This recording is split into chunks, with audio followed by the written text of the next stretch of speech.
Welcome dear students. Today we will discuss class 7th subject science lecture 6 of unit 1 which is human organ system.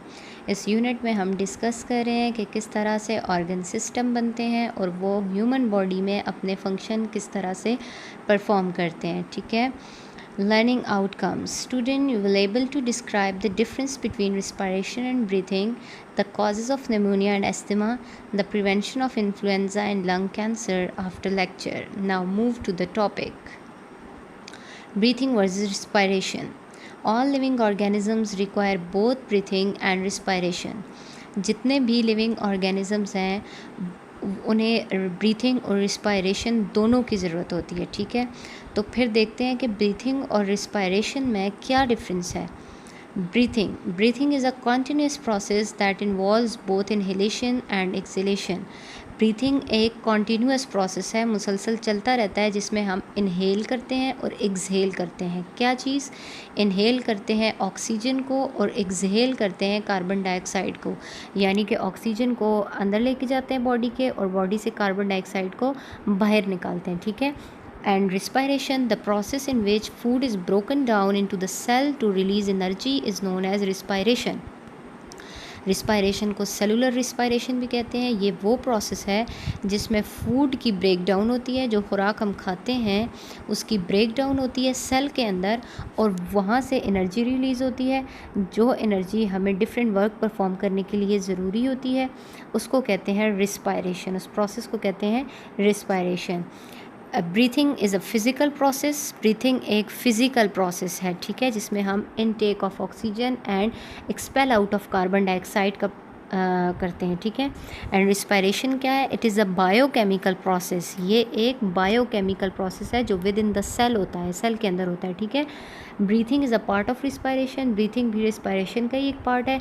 And respiration it involves the release of energy. Respiration में हमारे पास energy release होती है. ज़ाहिर सी बात है, जो glucose है उसकी ऑक्सीजन की प्रेजेंस में ब्रेक डाउन होती है, तोड़ फोड़ होती है और उससे एनर्जी रिलीज़ होती है. वो एनर्जी हमारे सारे सेल टिश्यूज़ को मिलती है जिसकी वजह से हमारे डिफरेंट ऑर्गन सिस्टम जो हैं वो काम कर सकते हैं. ठीक है. What is breathing? Breathing is a control process. We can control how we breathe. Breathing जो है वो एक्चुअली कंट्रोल प्रोसेस है. हम कंट्रोल कर सकते हैं कि कैसे हमने सांस लेना है. ठीक है. कैसे? For example we can take deep and slow और फास्ट ब्रीथ. ठीक है. हम डीप ब्रीथ कर सकते हैं, गहरी सांस ले सकते हैं, आहिस्ता सांस ले सकते हैं, तेज़ सांस ले सकते हैं. ठीक है. तो वो हमने ब्रीथ किस तरह से करना है ये हम कंट्रोल कर सकते हैं. Breathing involve 2 steps. ठीक है. ब्रीथिंग में ये जो प्रोसेस है सांस लेने का, ऑक्सीजन को इनटेक करना और कार्बन डाइऑक्साइड को एक्सपेल करना, इसके 2 स्टेप्स हैं. First one is the ventilation and second one is gas exchange. ठीक है. Now we will discuss these 2 steps one by one. First of all, what is ventilation? Ventilation क्या है? इसमें क्या होता है? Ventilation is the movement of air in and out of the lungs. Ventilation simply movement है air की in and out of the lungs के अंदर जाना और लंग्स से बाहर आना. सिंपली ये जो मूवमेंट हो रही है इसको हम कहते हैं ventilation. And the second one is gas exchange और the gaseous exchange.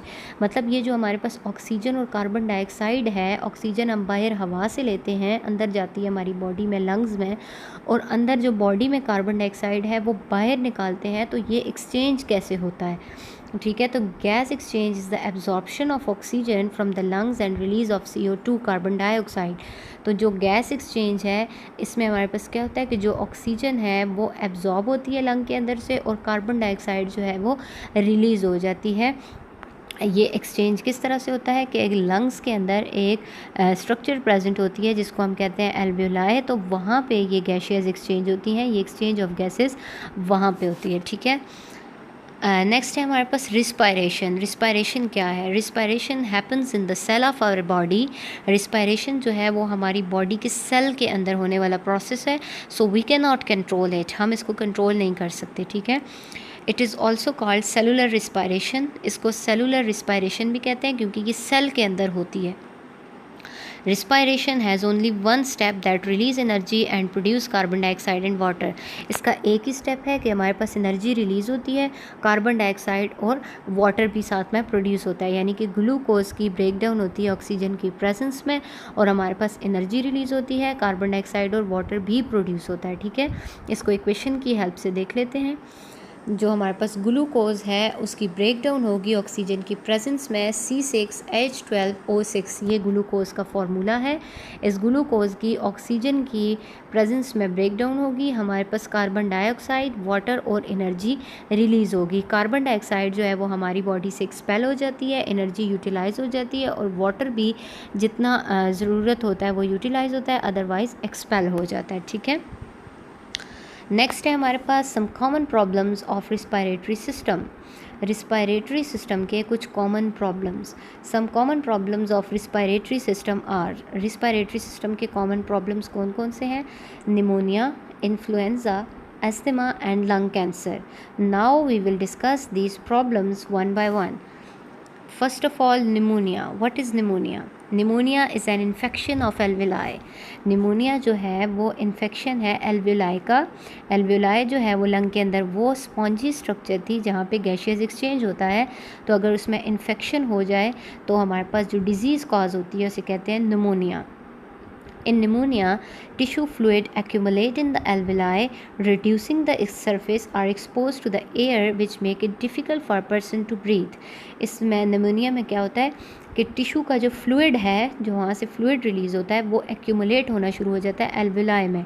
Accumulate mean जमा होना शुरू हो जाता है एल्वेलाई में, जिसकी वजह से उसका सरफेस जो है, उसका एरिया जो है वो रिड्यूस कम हो जाता है, जो कि जिसकी वजह से ज़्यादा हवा जो है वो नहीं वहाँ पे आ सकती और ज़्यादा एक्सचेंज नहीं हो सकता, क्योंकि उसका सरफेस एरिया जो है वो कम हो जाता है, जिसकी वजह से डिफ़िकल्ट होता है ब्रीथ करना, सांस लेने में मुश्किल होती है। ठीक है, कॉजेज़ क्या हैं, किस वजह से ये निमोनिया हो सकता है? Pneumonia are caused by the bacteria. Pneumonia जो है वो बैक्टीरिया की वजह से कॉज होता है। Sometime it result from viral and fungal infection. बाज़ औक़ात ये किसी वायरल या फंगल इन्फेक्शन की वजह से भी कॉज हो सकता है और वो इन्फेक्शन एल्वेलाई में होते हैं। ठीक है, what are the symptoms of pneumonia. अगर किसी को निमोनिया हो तो उसकी अलामात क्या हैं, उसके सिम्टम्स क्या होंगे? Symptoms include cough, fever, low energy and chest pain. खांसी होगी, बुखार होगा, एनर्जी कम होगी एंड चेस्ट पेन और चेस्ट पेन होगा। ठीक है, how we can prevent from pneumonia. ठीक है, प्रैक्टिस गुड हाइजीन। सेहत और सफाई का ख़ास ख्याल रखना चाहिए, जिसकी वजह से हम किसी भी बैक्टीरियल वायरल इन्फेक्शन से ख़ुद को बचा सकते हैं। ठीक है, the next one is influenza. Flu is a very common viral infection of the respiratory system. Respiratory system का एक बहुत ही कॉमन वायरल इन्फेक्शन है फ्लू। ठीक है, ज़ुकाम वगैरह। कॉजेज़ क्या हैं इसके? It is cause by the virus name influenza.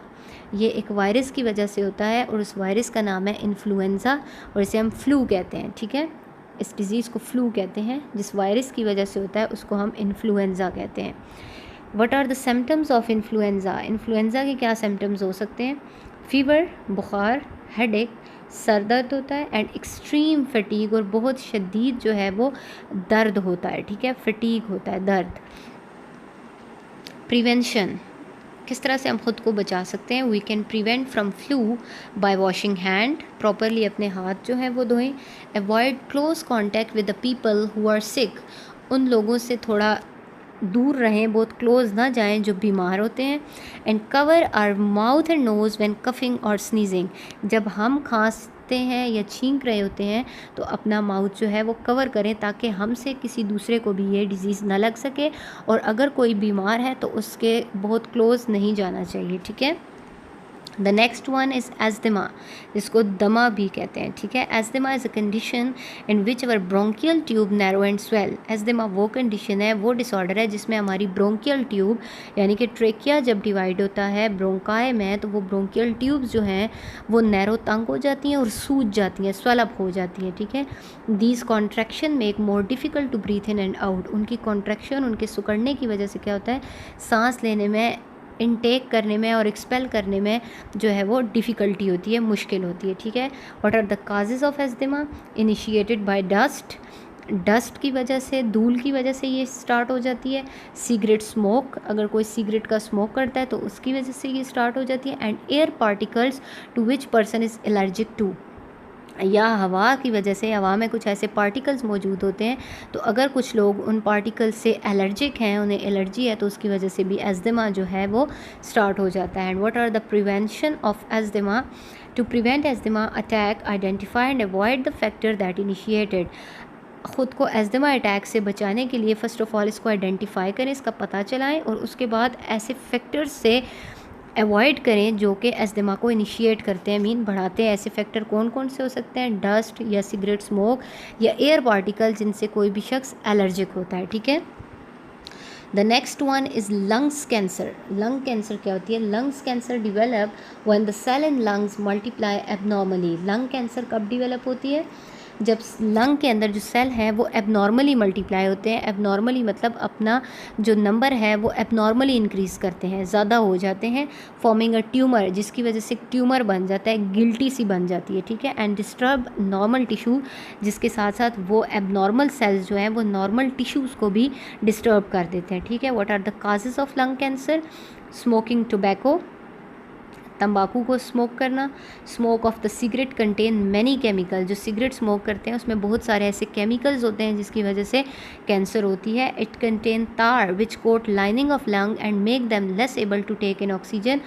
Cigarette के अंदर एक केमिकल होता है जिसको कहते हैं तार, वो lining of the lung, lungs की जो लाइनिंग है वहाँ पे कोट बना लेती है, और वो ऑक्सीजन को टेक इन करने के काबिल नहीं छोड़ती लंग को। ठीक है। क्योंकि वो कार्सिनोजन है, means to say that cancer causing agent है। ठीक है। Next one is the symptoms of lung cancer. Lung cancer के क्या सिम्टम्स होते हैं? कफिंग अप ब्लड, खांसने के साथ जो है वो खून आता है। लॉस ऑफ वेट, वज़न कम हो जाता है। चेस्ट पेन होता है। एंड फीलिंग वीक और टायर्ड, कमज़ोर और थकावट महसूस होती है। ठीक है। Student assignment. Student, what is the difference between breathing and respiration? Breathing और रिस्पायरेशन में क्या डिफरेंस है? Write about some of common issues of our health regarding breathing. Breathing से रिलेटेड जो कुछ इश्यूज़ हैं, कॉमन इश्यूज़ हैं, उनके बारे में आपने लिखना है। And give reason. The flu is a very common disease of respiratory system. Respiratory system की सबसे कॉमन और आम सी बीमारी है फ्लू, इसकी वजह बताएं। तो ये था स्टूडेंट आज का हमारा टॉपिक।